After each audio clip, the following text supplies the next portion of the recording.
A very good morning. Welcome to our Bird Notes. This morning, we start with a familiar word game. Are you ready? Which word in the following list does not belong? Sneedle, wumbus, ouzel, lorax, and wocket. 4 of these words were invented by Theodore Geisel, who wrote inspired children's books under the name Dr. Seuss. The word not attributed to him is ouzel, spelled O-U-Z-E-L, and sometimes O-U-S-E-L. This word goes back to Old English, and it refers to a bird, or actually more than one. I've been trying to work out how this ancient word eventually came to refer to a bird of the Western American mountains. Here goes. Sometime before the 12th century, the word ouzel was applied to 2 species of dark thrushes in Europe, one still called the ring ouzel, the other the common European blackbird.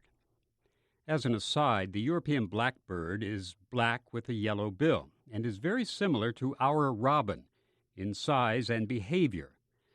Paint an American robin black and you could pass it off as a European blackbird. In A Midsummer Night's Dream, Bottom sings of this bird as so black of hue with orange tawny bill.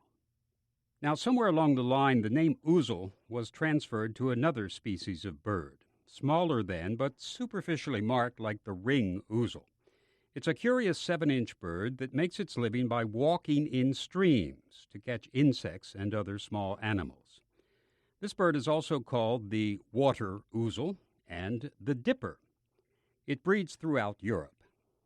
There is also a similar species in this country, and the names dipper and ouzel are used for this little bird, too. And so we come to our bird of the morning, the dipper. The dipper is the only truly aquatic songbird, a drab, dark bundle of feathers some 7 or 8 inches long, with a short tail. It spends its life near and in mountain streams of western North America.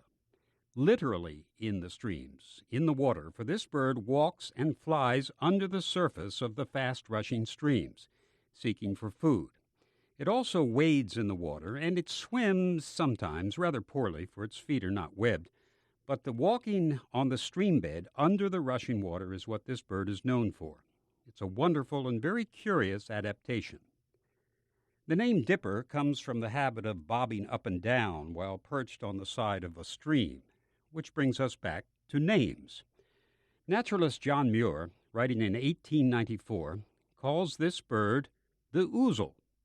Muir's writing, by the way, is typically romantic in a very 19th century flowery way. Here is an excerpt.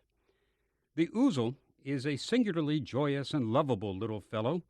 He is the mountain stream's own darling, the hummingbird of blooming waters, loving rocky ripple slopes and sheets of foam as a bee loves flowers.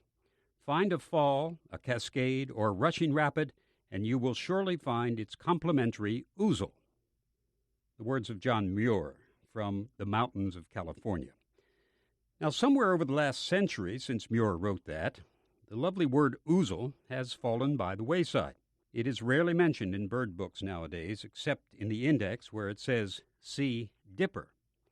In David Sibley's guide, the word ouzel is not to be found at all in the 4 pages devoted to the dipper. What I'd like to advocate this morning is the resurrection of the word ouzel for this bird. A little bird of such unusual habits really ought to have an unusual name.